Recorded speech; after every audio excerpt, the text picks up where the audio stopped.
Qué bueno que llegaron.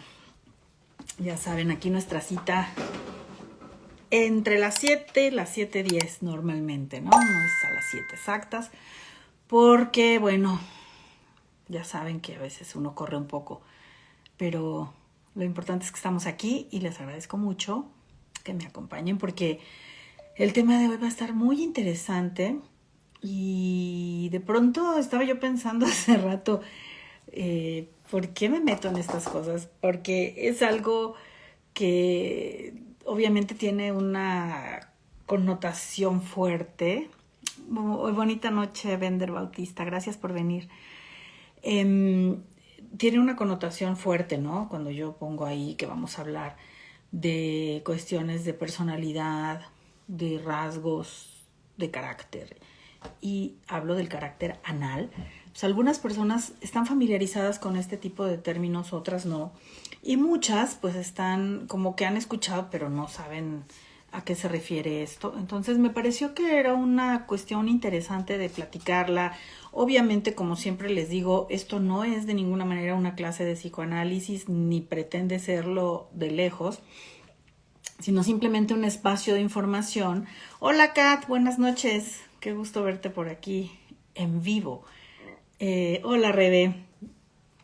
Les digo de información para tener pues como un poquito más de orientación acerca de por qué las personas son como son o somos como somos y actuamos como actuamos, y eso nos ayuda mucho a tener cierta claridad. Hola Ileana, gracias por venir. Y entonces uno como que amplía su espectro de comprensión sin que eso nos convierta desde luego ni en psicoanalistas, ni que vayan o vayamos a andar por la vida diagnosticando a la gente en frío, porque pues eso ya se los he dicho, no lo hacemos ni siquiera los que nos dedicamos a esto. Pero hola Betty, bienvenida. Sino que uno tiene que simplemente tener como más cultura, y a los que les interesan este tipo de temas que tienen que ver con lo humano, que tienen que ver con el pensamiento, con las emociones y con saber un poco más de las motivaciones, sobre todo inconscientes, de la conducta de las personas, pues les puede parecer útil conocer un poquito más de estos fenómenos. Porque obviamente, como lo hemos hablado muchas veces en este espacio, y yo he explicado en numerosas ocasiones, no es que el psicoanálisis se trate de que uno como paciente vaya, se acueste a un diván y se ponga a hablar de su infancia y que el analista cuénteme de cuando era niño y cómo lo trataban y cómo le hacían. No, no es así. Sin embargo, la razón o una razón quizá para este tipo de confusión y estereotipo, porque es un estereotipo del cine y hasta de la literatura que no conoce a fondo esta disciplina, ese estereotipo está dado por el hecho de que, en efecto, conocemos que muchísimo del desarrollo mental y emocional, pues obviamente se gesta durante la infancia, y que hay muchas huellas de esto, de lo que se vive en los primeros años e incluso meses, de acuerdo con Melanie Klein, en los primeros meses y los primeros años de vida, que claro que nos va marcando. Hola Tuti, qué bueno que pudiste venir hoy en vivo. Que esta infancia nos va marcando y va contribuyendo de una manera muy importante a que seamos en el presente como somos y que tengamos los conflictos o las tendencias o los talentos o lo que sea que vaya formando nuestra manera de ser.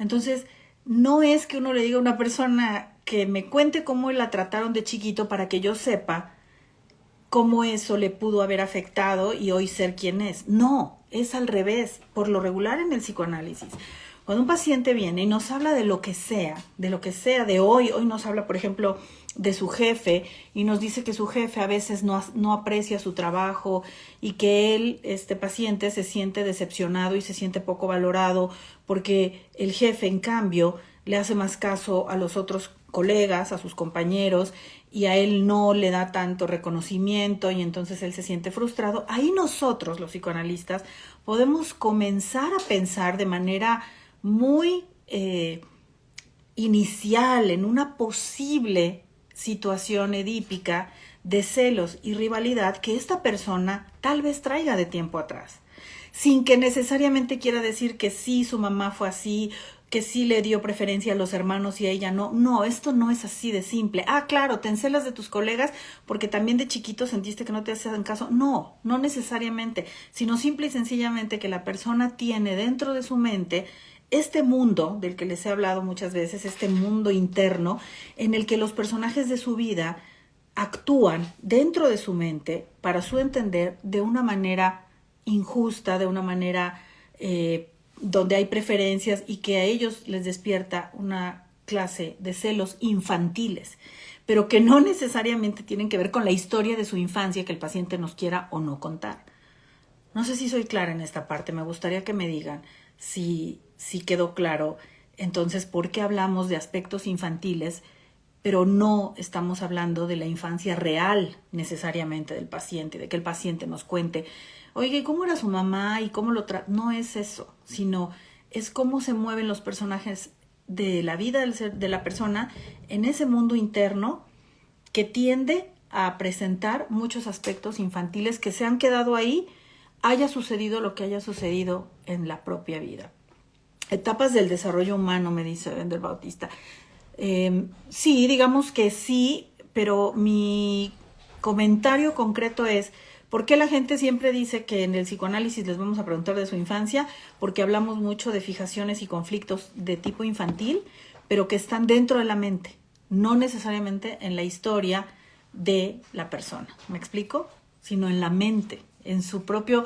¿Se acuerdan que yo les platiqué alguna vez de este texto fantástico de Freud que se llama La novela familiar de los neuróticos, que es una historia que las personas, en su mayoría, la mayoría de las personas que nos creemos o nos consideramos sanas, esos somos los neuróticos, esas historias que nosotros nos contamos de nuestra propia vida y que cuando son muy teñidas de fantasía siempre tienden a la grandiosidad. Y siempre son esas historias en todas las familias, esas novelas familiares, donde se habla de había un abuelo que tenía mucho dinero, pero entonces la revolución vino y se lo quitó. O sea, este deseo como de grandiosidad, de venir de algo muy espectacular que hoy tal vez no es. A veces hay novelas familiares de neuróticos muy pesimistas, ¿no? Por ejemplo, estos personajes o estos niños o incluso adultos que a veces dicen, estoy seguro que yo fui adoptado, porque no me quieren igual, o porque no me parezco a mis hermanos, o porque siento que mi mamá hacía diferencias, y esa es su propia novela, ¿no? Fui adoptado, me han de haber robado, y a lo mejor yo era hija de un príncipe y me secuestraron y ahora terminé viviendo con personas comunes y corrientes. O sea, todo eso es el mundo interno, y en ese mundo interno hay fijaciones infantiles que cada quien desarrolla por diferentes motivos. Sí, mucho por el trato que se recibió, que esto es lo que llamaríamos una cuestión ambiental, ¿no? O sea, del ambiente, incluyendo las personas, nuestros papás, nuestros hermanos, toda la gente que nos rodeó, pero también hay otras cosas que ya se traen de nacimiento, cierta tendencia a ser de una u otra manera. Entonces, la tendencia que traemos, más los factores ambientales, más las experiencias que nos suceden, lo que nos va pasando en el mundo, todo eso es lo que nos va forjando, no una sola cosa, sino una sumatoria o una combinación de varias. De manera que les voy a empezar a platicar por qué estamos hoy a punto de comprender un poco sobre este rollo del carácter anal y por qué es interesante que lo conozcamos. Empezaría por explicar que Freud, pues en sus estudios tan brillantes y tan intensos que hizo acerca del funcionamiento mental, partiendo de la base que muchos de ustedes ya conocen, pues que Freud era médico, que su especialidad era la neurología y que al no encontrar respuestas biológicas en todos los fenómenos que observaba en determinados pacientes, pues fue que él consideró trabajar desde un punto de vista distinto, que no tuviera necesariamente que ver con la cuestión anatómica, fisiológica, sino simplemente con los procesos de pensamiento. Y el pensamiento, ¿cómo lo conocemos? Pues a través de la palabra del paciente. Hola María Inés, bienvenida. Y por esa razón, pues el psicoanálisis fue conocido como la cura por la palabra. Pues entonces, en uno de sus trabajos de 1913, Sigmund Freud habla sobre la neurosis obsesiva Y en este texto, que se llama La predisposición a la neurosis obsesiva, relata que ha hecho estas observaciones de personas que tienen comportamientos de tipo obsesivo, como rituales. No sé si ustedes han oído de esos rituales compulsivos, o ideas obsesivas, o a veces algunos síntomas físicos como entumecimientos, calambres en las manos, en los brazos, dificultades para respirar y otras que no estaban relacionadas con ninguna enfermedad biológica. Esto se llama síntomas. Cuando esos síntomas, fíjense bien, aquí viene la cosa para ir entendiendo la diferencia entre rasgos, entre síntomas y entre carácter. Cuando estos síntomas son aislados e incluso a la persona lo inquietan un poco, lo molestan y viene a la consulta y nos dice, mire doctora, yo no sé, pero es que si no reviso la puerta 4 veces me siento mal en la noche, no me puedo dormir, bajo para ver si de veras está bien cerrado y eso me molesta porque no descanso, estoy inquieta. Eso es un síntoma que molesta a la persona y por eso es parte de una dificultad que quiere resolver. Cuando la persona está cómoda con eso y dice, es que yo así soy, es que a mí me gusta ser así, yo siempre tengo que revisar todo porque más vale, no vaya a ser que me equivoque, me gusta todo derechito porque si no se ve mal y me pongo de mal humor si no está y la persona siente que eso está bien, eso adquiere el adjetivo de egosintónico. Egosintónico quiere decir que está en sintonía con el yo, o sea, está de acuerdo con el yo. Se dice, es que está bien que yo haga esto, está correcto, está bien que yo limpie hasta que se me despellejan las manos o hasta que arranca la pintura de las paredes o cualquier cosa así muy de tipo obsesivo. En el caso que estamos hablando hoy de la neurosis obsesiva, si la persona considera que está correcto y que está bien y que ella es así y no tiene por qué cambiar, entonces estaríamos hablando de un carácter. Ahora, en el carácter puede haber rasgos o puede haber lo que Freud llamó caracteropatía. Y caracteropatía es como hablar de una patología, de una enfermedad del carácter. Un carácter que no está sano. Y cuando son rasgos, pues son esos pequeños defectos o esas pequeñas cosas que nos hacen humanos a todos, que yo les he platicado, por ejemplo, de otros autores como André Green, que dice que todos tenemos locuras privadas, ¿no? Que nadie es totalmente cuerdo, que todos tenemos unos cuantos aspectos psicóticos, pero que nos permiten funcionar de manera apropiada en el mundo. Bueno, pues igual en el carácter, uno puede tener rasgos de carácter un poquito obsesivos, un poquito controladores, un poquito de rituales en algunas cosas, pero solo son así como salpicados y no interfieren con nuestra vida e incluso a veces uno reconoce y dice, ay sí, exagero en esto, ay no sé por qué lo hago, debería soltar. Ahí no hay mayor problema porque son solo rasguitos. Pero cuando es una caracteropatía, que como les dije es egosintónica, en el síntoma, cuando molesta, se dice egodistónico. O sea, no está en sintonía con el yo, le molesta al yo. Y cuando le gusta y le parece correcto al yo, se dice egosintónico. Entonces, eso es una caracteropatía, una forma de ser, y por eso hablamos de tipos de carácter patológicos, como en este caso el carácter anal. Si pensamos en las etapas del desarrollo psicosexual que Freud planteó, podríamos pensar igual que existen entonces caracteres asociados a cada uno de esos momentos o de esas fases del desarrollo psicosexual, porque es como si la personalidad se hubiera quedado atrapada, fijada o muy agarrada de esas características de esa etapa. Entonces, por eso sí existe un carácter oral, por ejemplo, como existe una fase oral en el desarrollo psicosexual, hay un carácter fálico, como existe una fase fálica en el desarrollo psicosexual, y hay un carácter anal, como existe una fase anal en el desarrollo psicosexual. Que eso ya lo he explicado en otras ocasiones, pero igual si quieren lo podríamos revisar brevemente ahora o en otra ocasión. ¿Qué pasa con el carácter anal? Bueno, primero que nada les voy a explicar por qué podría suceder la fijación o cómo es esta etapa del desarrollo psicosexual del niño muy chiquitito. Bueno, Esto sucede cuando el niño está empezando a darse cuenta de que él puede, o de que él, de hecho, elimina sus propios desechos, ¿no? Que él hace sus popós. Porque el bebé no se da cuenta, él simplemente come, alguien, mamá por lo regular lo cambia, lo limpia y él no se da mucho cuenta, no está enterado de eso. Pero cuando comienza precisamente el entrenamiento del control de esfínteres, por lo regular ese entrenamiento son las madres las que lo llevan a cabo, ese entrenamiento. Les ponen el pequeño bañito, excusadito, o la pequeña vacinica, lo que sea, y les empiezan a dar el entrenamiento, ¿no?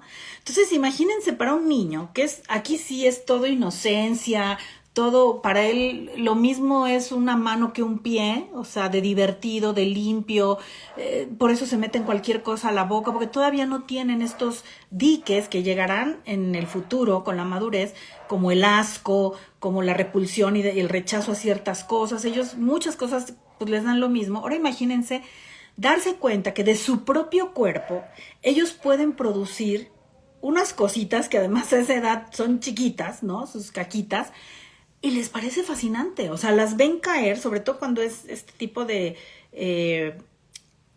instrumento como una vacinica, ¿no? Que no tiene agua y ahí se ve lo que cae. Para el niño es una cosa fascinante, o sea, cómo de mi cuerpo puede salir un producto, ¿no? Un producto que en ese momento no es malo, ni es nada, ni es asqueroso, es hasta entretenido, divertido, simpático. Bueno. Según Melanie Klein, que estudió, como ya les he platicado, a bebés muy pequeñitos, los niños desde chiquitos tienen fantasías sobre su propio origen y el origen de los bebés en general. Y tienen fantasías acerca del cuerpo de la mamá. Ellos se imaginan que dentro del vientre del cuerpo de la madre siempre están los bebés, que ahí viven todo el tiempo y que simplemente en algún punto la mamá los expulsa cuando ella decide, de la misma manera que los niños expulsan sus popós. Entonces, hacen una especie de asociación entre, bueno, mamá tiene bebés, ¿no? Como puede venir un hermanito, que es cuando les causa mucho impacto a los niños que nazca un hermano. Ellos dicen, bueno, pero yo también tengo mis bebés caquitas, ¿no? Y las dejan salir y para ellos es súper entretenido y divertido porque así se imaginan que salen los bebés también del cuerpo de la mamá. Bueno, una vez entendido esto, pueden pasar varias cosas. Puede pasar que el niño se resista, porque así viene él armado por alguna razón, él trae ese rollo, se resista a sacar eso, porque siente que es de él y no quiere sacarlo, no quiere perderlo. Y son estos niños que luego las mamás están sentadas frente a ellos y rogándole, por favor, haz popó, mira, hazle, puja, bla, bla, o sea, les están, dice y dice, y el niño, no, como que no quiere soltar, no quiere sacar, porque siente que va a perder algo de mucho valor para él, algo suyo, algo de su cuerpo que no quiere que se vaya, ¿no? Que no quiere salir, que no lo quiere dejar. Y entonces son niños que retienen mucho la popó y después se estriñen, porque bueno, ya no vamos a entrar mucho en el tema porque no es muy grato, pero ya saben, ¿no? Si uno no elimina los desechos oportunamente, pues se secan, se quedan muy atrapados y son niños desde muy chiquitos que empiezan a tener problemas de estreñimiento, pero es porque no quieren ellos dejar eso ir, porque se asustan, porque sienten que es como, les digo, perder algo importante de sus cuerpos o que les va a pasar algo malo, entonces, no lo dejan y lo retienen. Otros niños se sienten, como ya les decía, encantados. Salieron como si fueran sus bebés, ¿no? Sus caquitas y se ríen y qué padre. Y si la mamá les festeja, que es lo que suelen hacer las mamás para promover esta educación sobre el control de esfínteres, la mamá les aplaude y bravo, ya salió una y va muy bien, a ver otro poco. Y entonces para el niño es como un logro, como un triunfo y darle un gran gusto a la mamá de hacer caquitas. Entonces empiezan a ver esas caquitas como algo valiosísimo también, como un tesoro bonito, como algo muy, ¿cómo se dice? Muy codiciado, ¿no? Muy codiciado y muy valorado por la madre. Y por eso, en la edad adulta, hay cierta asociación entre la idea de la popó y la riqueza, el dinero. No sé si ustedes han oído que hay gente que dice que si sueñas popó vas a tener dinero, o sea, porque ya las mentes han hecho asociaciones como de que esas popós son muy valiosas, pero muy a menudo es por eso, porque en primer lugar las producen ellos, logran sacar ellos algo de su cuerpo, y 3, porque la mamá festeja y se pone súper contenta de ver eso, y entonces piensa el bebé y va quedándose en la mente una idea inconsciente de que eso es algo que vale muchísimo. Entonces, ¿qué puede pasar después todavía de esto? Tanto el niño que se resiste a evacuar como el niño que le da gusto a mamá que evacúe, el niño descubre que la mamá se pone contenta o preocupada en la medida en que él evacúe o no evacúe. Y puede hacer una asociación súper fuerte de cómo poner contenta o no contenta a la mamá. Apenas pude llegar, pero se ve muy bien la cámara. Creo que cambio a modo retrato. O sea, ¿que está bien así o a qué te refieres? ¿Me puedes decir? ¿Así lo dejamos? Creo que se cambió a modo retrato. No sé. Dime, por favor, si está bien. O díganme ustedes si me ven bien, me escuchan bien, porque no sé qué me están diciendo aquí de la cámara. Pero bueno, nada más díganme si me oyen bien. Entonces, ¿qué pasa con este niñito que por ahí debe tener 1 año y medio, 2? Que ya saben que también les llaman los terrible two, a esa edad en que se empiezan a dar cuenta de muchas cosas los niños, hacen berrinches, tratan de controlar a los papás, y este es un mecanismo muy eficaz de control. Tener a la mamá de, ya por favor, haz popó porque ya nos tenemos que apurar, y el niño, aquí la tengo a mamá conmigo, pendiente, no se va a ir mientras yo no haga, ¿no? O al revés, gracias, que se ve muy bien, excelente, gracias, muchas gracias. Sí, y entonces el niño tiene a mamá ahí todo el tiempo, lo tiene ahí, y la tiene ahí a la mamá atenta, y pues la mamá está para él, que es lo que el niño más quiere, tener el control, tener a mamá. O el niño puede querer tener a mamá contenta y le regala la evacuación, hace la caquita y pone contenta a mamá. Pero cuando quiere hacer enojar a mamá, entonces no le da la caquita, y descubre que con eso puede controlar a su antojo a la mamá o a la persona que lo está entrenando.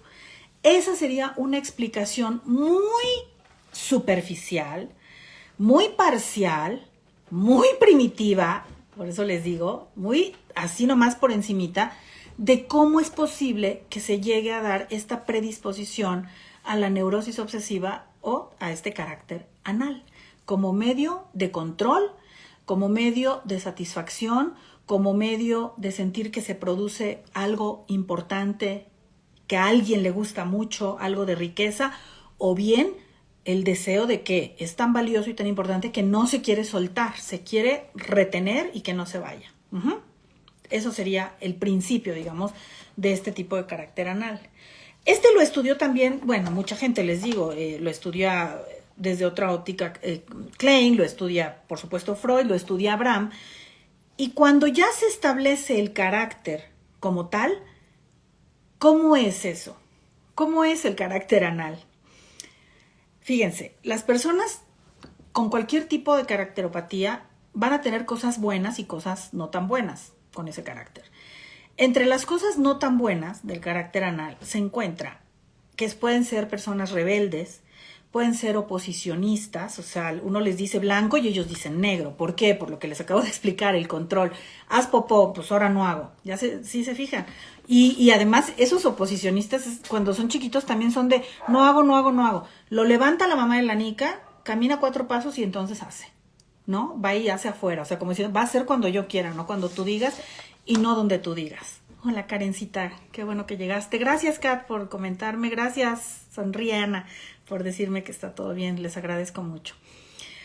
Entonces, vamos pensando esas dos, ¿no? Pero es como una manera para entender este tipo de fijación, pero no precisamente porque luego a lo mejor alguien que tenga carácter anal va a decir, pues a mí nunca me dijo mi mamá que yo hiciera eso. Bueno, a lo mejor no se acuerda, no se fijó, lo manejó de otro modo, desde otro lugar, pero esta sería más o menos una secuencia para entender estas fijaciones infantiles.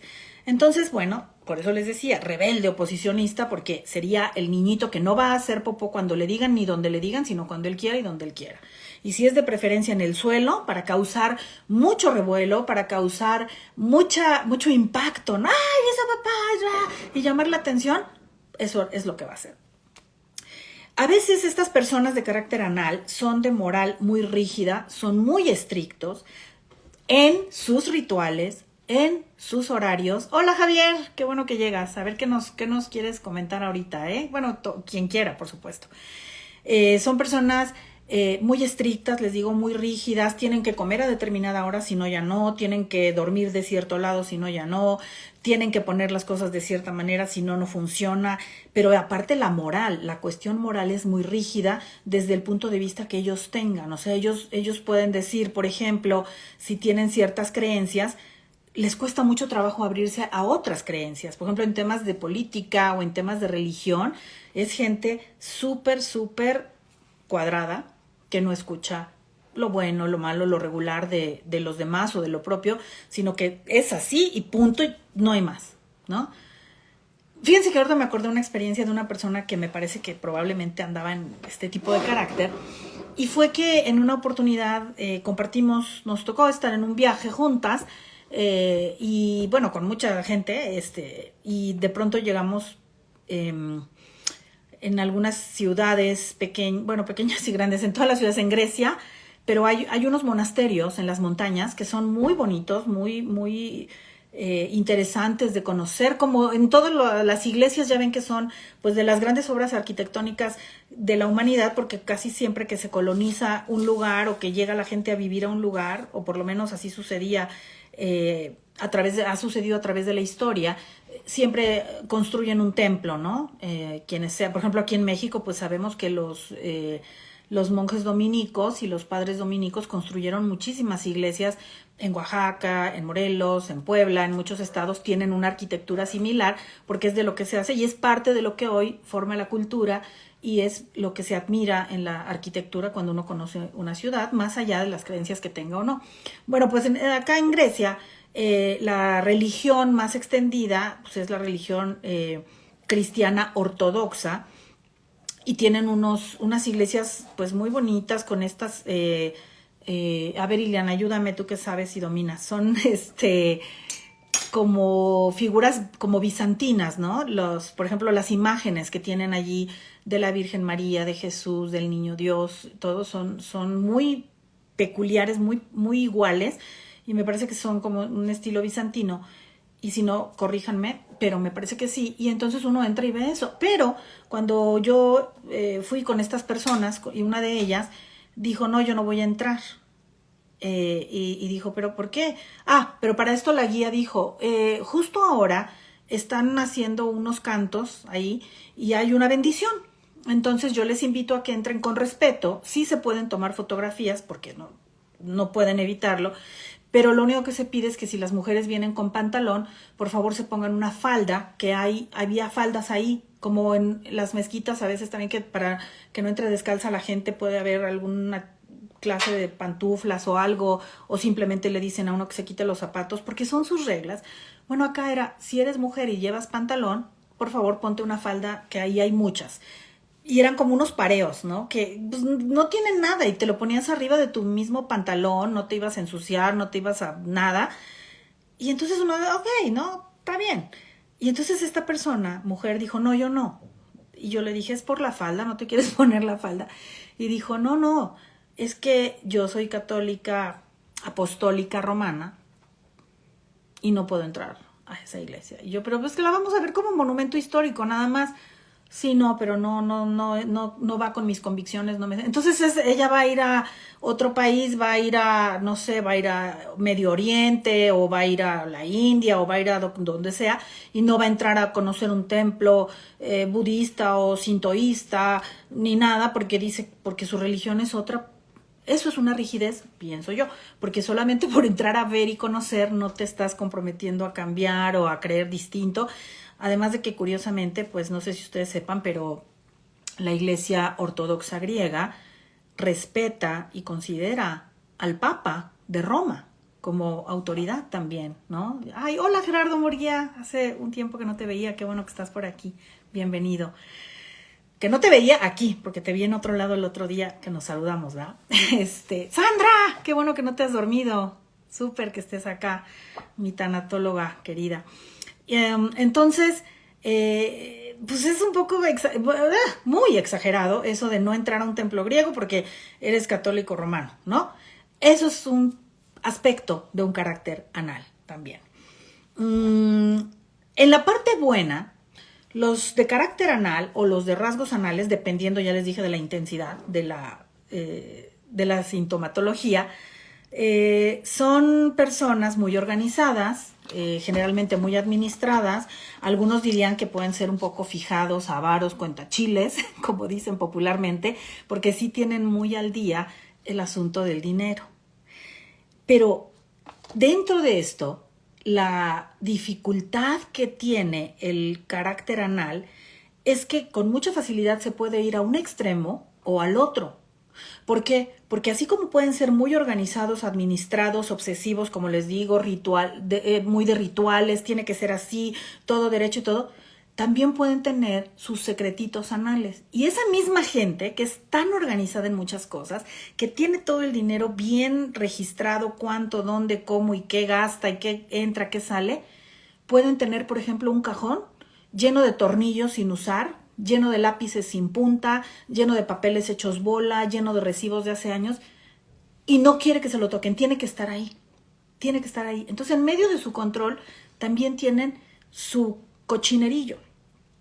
Eso es parte también de lo anal que les decía yo, que no suelta, del que retiene, del que guarda. Por ejemplo, también las personas acumuladoras podrían tener rasgos de carácter anal y no tienen casi lo bueno, o podrían ser caracteropatías anales sin tener desarrollada la parte buena, que sí le gusta controlar un poco algo y organizar, sino es vivir sin poder soltar nada, como el bebé que no puede soltar la caquita, porque es suya, porque si la saca y la pierde, siente que pierde algo muy importante y que se queda vacío, se queda sin nada y se vaya hasta morir. Entonces también ahí pueden estar los anales graves. Pero por lo regular, la mayoría de personas de carácter anal son organizadas, muy rígidas, algo rebeldes, estrictas, administradas, pero pueden tener un rincón al que podríamos llamar su pequeña cloaca. En algún lugar tienen un desorden, en un cajón, en el closet, un librero que nunca han limpiado, la despensa a lo mejor llena de cosas que ya caducaron, libros viejos llenos de tierra, llenos de polvo, cuadros que ya se están destiñendo y cayendo y no los quieren tirar y no los quieren soltar, no se quieren deshacer de ello. Esa cosa así como, ¿cómo se dice? Sí, que no puede soltar ese apego, ese apego a lo que no sirve. Fíjense bien, porque hay otros apegos distintos de otro tipo, pero ese apego a lo que no sirve, o a lo desordenado, o a lo roto, eso de se rompe una taza, la guardan porque a lo mejor algún día eso puede tener que ver con el carácter anal. No sé si tengan alguna pregunta hasta acá. Dice, tendré que hacer terapia. Ay, todos tenemos que hacer terapia. Pero bueno, tú llegaste un poco tarde. Recuerden lo que les decía. Cuando molesta, es que son rasgos. Cuando uno se espanta, como ahorita, ¿no? Uy, creo que no debería hacer esto. Y es muy tratable. Cuando uno dice, ¿y qué? Así soy porque a mí así me gusta, ahí estamos en una situación más complicada, porque eso es una caracteropatía del que se defiende, como el que es peleonero, ¿no? Y dice, pues yo me peleo y al que le parezca, y así es mi carácter y así hablo, y el que quiera y el que no, no. Oye, ¿pero por qué? ¿Y por qué no mejor piensas que podrías ser mejor persona y llevarte mejor con los demás? ¿Por qué prefieres perder a todos? Porque dices que eres así. Esa rigidez, eso, carácter anal. Pero como la persona está convencida, eso es ego sintónico y es muy difícil trabajar caracteropatías, porque para empezar, esa gente no llega nunca a una consulta. Y si llega a acusar a los demás de que están mal ellos, no a decir que él tiene un problema. ¿Todo claro, mi Rebe? Muy bien. Bueno, Pues entonces, ¿cómo explica Freud esto que yo ya les conté muy coloquialmente del bebé y las popós y todo este rollo? Pues también lo habla en el famosísimo trabajo llamado Tres ensayos de teoría sexual, del que les he hablado muchas veces, que es de lo más brillante y de lo más importante que Freud escribe, junto con la interpretación de los sueños y bueno, yo diría todo lo demás, ¿no? Pero como los textos muy básicos entre ellos estaría este de Tres ensayos de teoría sexual, él dice que entonces el carácter está formado por pulsiones infantiles que se fijaron, como lo que les conté de la popó y la nica y todo eso, más un aspecto que se llama sublimación, que la sublimación, este es padrísimo, les va a encantar ahorita que se los diga porque no se lo van a no lo van a creer, que es, por ejemplo, el que está muy pegado a la cuestión anal, a la cuestión de las heces.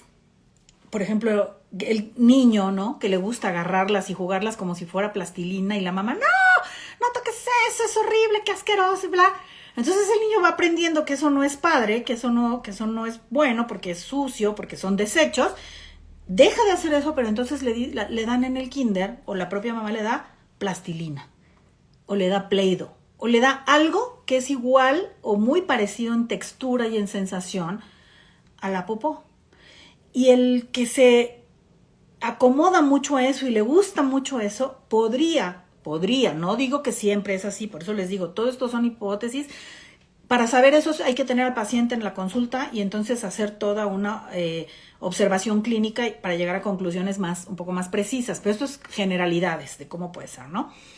Entonces, que le gusta la plastilina y la masita y lo no sé qué, puede que crezca con su carácter anal bien establecido y entonces le guste hacer barro, por ejemplo, ¿no? Trabajar el barro, embarrarse las manos de barro y hacer jarrones y cositas o figuras moldeadas con barro o con pastas de estas que manchan y que ensucian y el barro, pues, ¿de qué color es, no?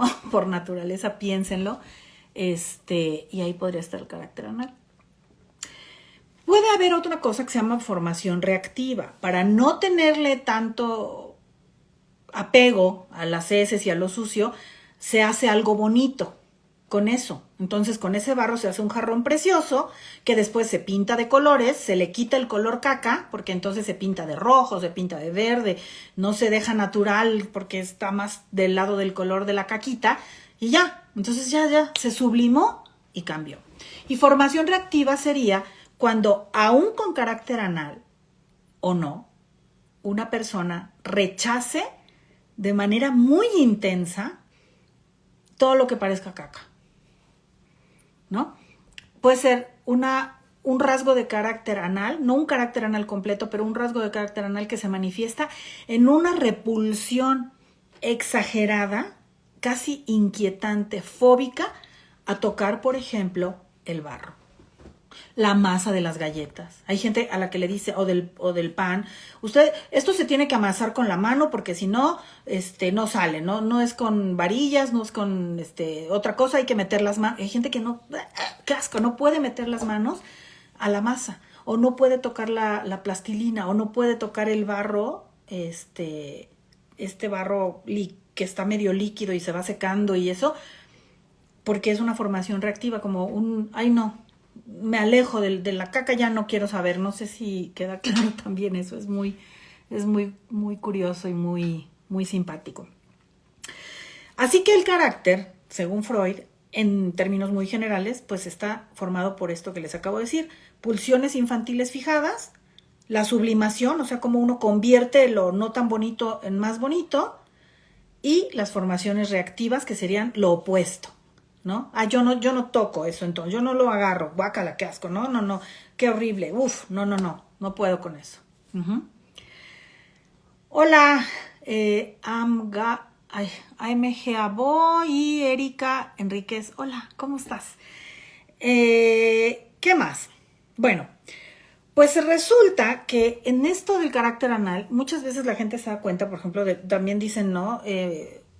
Los médicos que también estudian algo de psicología, en general luego dicen mucho eso, ¿no? Que hay personas Por ejemplo, cuando no quieren pagar, cuando empiezan a decir que quieren operar, que no se quieren operar porque cuánto les va a costar y no quieren gastar y no sé qué. Muchas veces yo he oído médicos decir, ay, este tiene carácter anal, o dime tú, Melissa, no quieren soltar el dinero, no quieren soltar ni la caca, aunque estén enfermos, ¿no? O sea, se relaciona también con cuestiones de cierta avaricia, ¿no? De atesorar, de cuidar mucho el dinero y lo que les decía, apego a las cosas materiales y a tener por ahí mucho control aparente, pero en algún rincón detrás puede que tengan un desastre.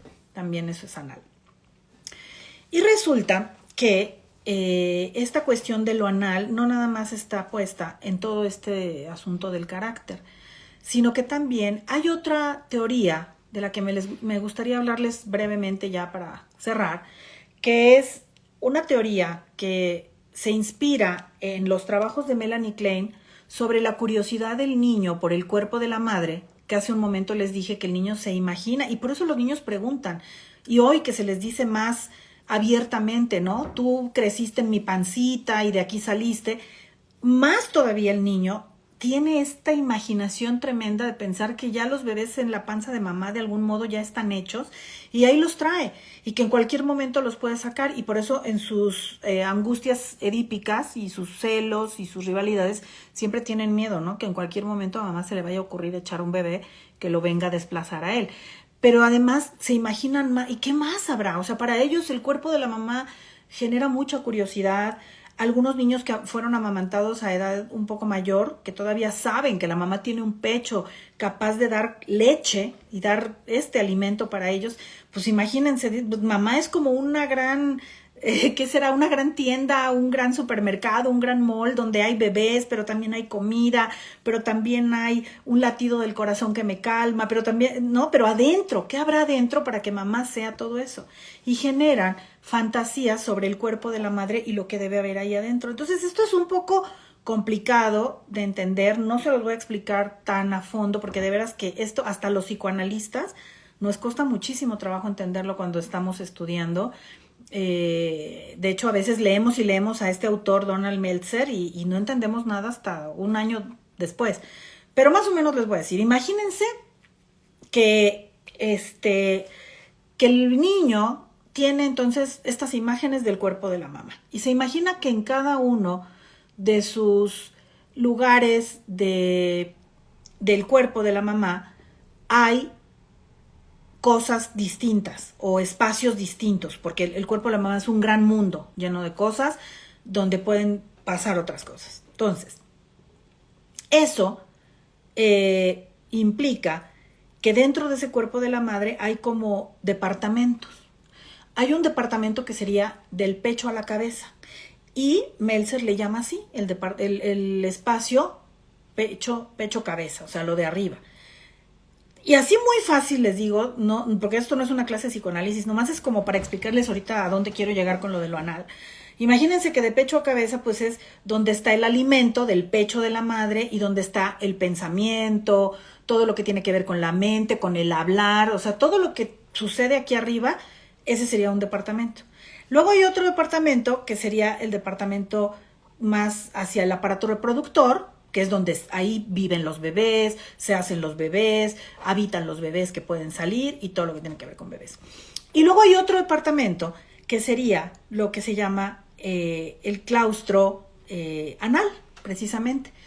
El libro en el que viene esta en el que viene esta hipótesis de Meltzer se llama Claustrum, que es un estudio sobre los fenómenos, una investigación sobre los fenómenos claustrofóbicos. Por eso se llama claustrofóbico y el libro se llama Claustrum. O sea, ¿y qué es un claustrum o qué es una cuestión claustrofóbica? Es un espacio cerrado del que no se siente que se pueda salir con facilidad. Por eso son los fenómenos claustrofóbicos. Es el que se mete al elevador y siente pánico que ya no va a salir, el que se mete a un cuarto oscuro y siente que no va a salir. O sea, todo esto de lo claustrofóbico, estar metido en un lugar que da mucho miedo. Dice Sandra, me encantaría que en un programa hablaras de la película Tenemos que hablar de Kevin. Me encanta la idea, lo haré con mucho gusto porque además creo que el punto de vista que el psicoanálisis aportaría y aporta a esta historia es muy diferente del que las personas en general pensaron cuando vieron la película. Hay algo que agregaría muy atinadamente el psicoanálisis a la reflexión sobre esta historia. Sí, lo voy a hacer, Sandra, lo anoto. Bueno, entonces, si estas fijaciones infantiles se dan, y uno ya es adulto, pero tiene esta caracteropatía y estas fantasías, ¿no? Inconscientes, por eso les digo, son fantasías inconscientes. No es que la persona diga, ay, yo como que me imagino que debería yo estar viviendo en el pecho cabeza de mi mamá, o yo debería estar viviendo en el vientre de los bebés. No es así, es algo inconsciente que solamente lo podemos descubrir a través del análisis durante un largo tiempo de un paciente con problemas derivados de su neurosis obsesiva, que se va a expresar de muchas maneras que iremos descubriendo en la terapia y que también nos contará de su relación con los demás, con el dinero, con sus trabajos, cómo le va en la vida, cómo se porta con nosotros, y con mucha minuciosidad podemos llegar a descubrir esto. Entonces yo nomás se los cuento como todo, si ya todo esto hubiera pasado. Pensaríamos que estas personas que habitan en el claustrum anal son las personas que tienen trastornos más graves, son las patologías más graves, más fuertes, porque imagínense que si estamos hablando de un espacio donde por lo menos está, que también tiene sus broncas, no crean que es bonito estar en un lado o en otro metido. Al final no conviene estar metido en ningún lugar, sino estar en libertad y moverse por la vida y hacer cosas y lo que sea. Pero cuando la mente está como atrapada claustrofóbicamente en alguno de estos espacios, siempre va a haber problemas. Pero no es lo mismo estar atrapado en el espacio del alimento y del pensamiento de mamá que estar en el espacio reproductivo donde hay vida, donde hay bebecitos, donde hay una fiesta de quién sabe qué cosas se imaginan ahí, que estar en el área de los desechos, que estar en la cloaca, que estar en el excusado, que estar en el inodoro de alguien viviendo. Imagínense. Esas son las patologías graves. Y entonces, dice Meltzer en términos muy generales, que las personas que viven entonces mentalmente atrapadas en el claustro o claustrum anal son las personas graves que viven en una especie de infierno, que tienen muchísima violencia dentro de ellos y que a menudo solo ven en la vida dos caminos. Uno es matar y el otro es morir, porque todo es malo, porque es el infierno, porque es el inframundo, porque es, y lo voy a decir con todas sus letras, y ahorita que se los diga con estas palabras, creo que les va a hacer más sentido. Es vivir en la mierda, ¿no? Lo voy a decir en francés tantito para que no, luego, porque luego ya ven que nos andan bajando los videos, no sé por qué, una sola vez me ha pasado, pero bueno, es como la vie en la merde, así. Y yo sé que estas frases, yo sé que las han dicho alguna vez alguno de ustedes, o las han escuchado, o las han pensado, y han dicho, qué bárbara esta gente, cómo le gusta vivir en la merde, ¿no? O por qué viven o parece que todo lo que toca lo hace popó. O sea, es lo más feo de lo feo, es estar atrapado ahí. Hay violencia, por eso les digo, son personas de las que uno puede decir son malas personas.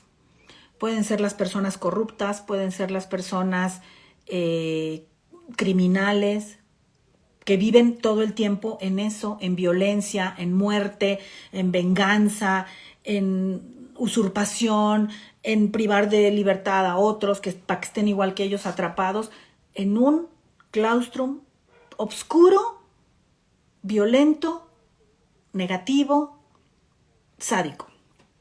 Ese es el claustrum anal. Y eso sería, digamos, como una derivación del carácter anal hacia una enfermedad muy grave. Entonces, obviamente no todo carácter anal va a llegar a eso, sino que estoy hablando de otra mirada de lo que pasa cuando alguien está fijado en esta posición anal de manera muy grave. No sé si les suena lo que les dije ahorita, esto de así, de vivir en o todo lo que hace es pura merde y todo eso. ¿Sí les suena? que no dice, qué bárbara esta gente, qué horrible. Por ejemplo, miren, les voy a decir, me recomendaron que viera una serie que se llama Sky Rojo. No sé si la han oído, está en Netflix, es española. Y se trata de un prostíbulo donde las mujeres que trabajan allí son víctimas de trata de personas. Ellas no llegan verdaderamente por su voluntad, ni se quedan por su voluntad, sino que son presionadas, les dicen que tienen deudas, luego las amenazan con que si se van les van a hacer algo a sus familias. Por lo regular son mujeres con muchos problemas o con familias muy pobres de diferentes países del mundo. O sea, es un lugar de trata de personas donde abundan también los estupefacientes, las perversiones, o sea, muchas cosas horribles, y ellas sufren muchísimo, ¿no? Estando ahí. Todo eso sería para mí una representación de vivir en un claustro anal, tal cual, de vivir en esa cloaca y no poder salir. Y un día tras otro es casi natural el ser utilizada de todas las formas posibles y de las más violentas por hombres, el ser obligadas a consumir sustancias, el no dormir bien, el no comer bien, el vivir con terror todo el tiempo de que le hagan algo a ellas o a sus familias. El que dirige este lugar, el dueño de este lugar, sin ningún escrúpulo, con la mano en la cintura, puede asesinar a quien sea, al que le estorbe, quítenlo, desaparezcanlo. Y toda la vida, ese es su mundo, todo el tiempo. Aunque en este caso, el dueño de este lugar, y esto pues no es un spoiler porque sale muy desde un principio, tiene su casita con su esposa, sus hijitas, donde todo es bonito y color de rosa, y él a ratos va ahí como si viviera una vida normal, pero ya en su cabeza y en la de todos los que están con él, su cabeza se ha instalado ya en ese claustro anal, en esa cloaca. No sé si esto les ayuda un poco a entender más ese otro aspecto, por eso les digo, aquí estoy hablando de un autor muy, muy complejo, pero muy brillante, Donald Meltzer. Difícil de entender, pero se los quería platicar un poco porque creo que sí, pensar en estas cosas como esto que les conté ahorita, de esos lugares de trata de personas, siento que lo ilustra mucho, ¿no? Donde uno diría, pero ¿por qué una persona termina haciendo todo eso? ¿Por qué una persona termina explotando mujeres? ¿Por qué una persona termina disfrutando de ir a esos lugares y pagar grandes cantidades de dinero para someter a alguien, para saber que está utilizando a un ser humano como objeto, que lo daña, que lo humilla? Pues por eso, porque en sus cabezas están viviendo en ese claustro anal, donde todo es feo, todo es infernal, todo es sadismo, todo es perversión, todo es dolor. Y eso ayuda un poco, ¿no? No a justificar nunca, pero sí a entender por qué a veces pasan cosas tan fuertes en la vida. No sé si quieren comentar algo o preguntar algo, porque ya creo que se quedaron todos ya callados. No sé si se espantaron o qué. Pero, a ver, díganme algo, ¿no? Antes de irnos. Sandra ya dijo que es un tema muy fuerte, el de la película de Kevin C. Pero bueno, creo que la idea era un poquito nada más hablar esta caracteropatía. Y si les resultó interesante, que yo espero que sí, bueno, podremos hablar después de los caracteres más comunes, digamos, de los otros dos que estarían dentro del espectro de las fijaciones del desarrollo psicosexual, que serían el carácter oral y el carácter fálico, si les parece. Sandra dice, puede ser también un síndrome de Estocolmo, el de las mujeres que están en esos lugares de trata de personas. No creo. Yo expliqué el síndrome de Estocolmo, me parece que en el programa pasado o antepasado, no me acuerdo, pero si quieren se los vuelvo a explicar en otro programa, porque hay mucha confusión con eso. Mira, el síndrome de Estocolmo lo que tiene es que hay una conducta violenta abierta desde el momento uno.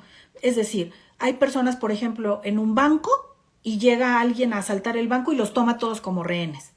Los somete, los asusta, los aterra, y después de un tiempo, alguna de estas personas que están como rehén podría empezar a llevarse bien con uno de los secuestradores o de los atracadores, por sobrevivir, ¿no? Entonces como que le empieza a dar un poco por su lado y el otro, bueno, ándale pues, te doy permiso, ve al baño y, ay, no, mira, no quiero que y se empieza como a hacer una relación de pseudo amistad ahí o de pseudo amor y entonces eso sería el síndrome de Estocolmo, pero empieza con la violencia abiertamente, alguien que te está haciendo daño directo desde el primer momento y luego como un mecanismo de defensa y como una torcedura, digamos, de afectos, se puede llegar a hacer una alianza con esta persona y hasta generarse ciertos sentimientos, ¿no?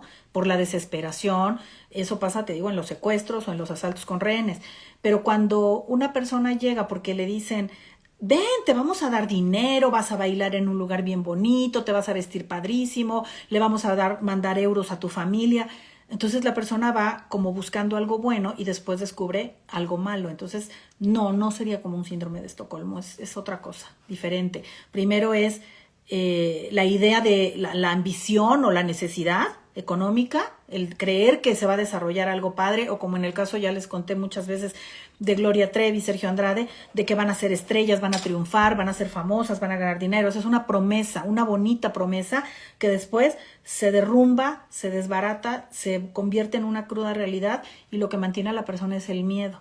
No, ya no hay mucho afecto en realidad. Dice, ¿se puede dar con pareja, papá o familiar? Claro, por miedo, por eso te digo, la gente se puede quedar en relaciones muy destructivas y dañinas, hasta con familiares, con amistades o con desconocidos o con quien sea, por el sometimiento, por las amenazas, por el miedo y a veces por culpa, sí se puede dar de muchas formas, pero el síndrome de Estocolmo tiene que ver con eso. Hay un ataque violento y después uno de los perpetradores o algunos de los perpetradores del ataque hace un vínculo con una de las víctimas. Eso es síndrome de Estocolmo. Bueno, pues creo que de momento ya podemos irnos. Espero que les haya sido útil, que haya quedado claro lo que les quise platicar sobre este tipo de carácter.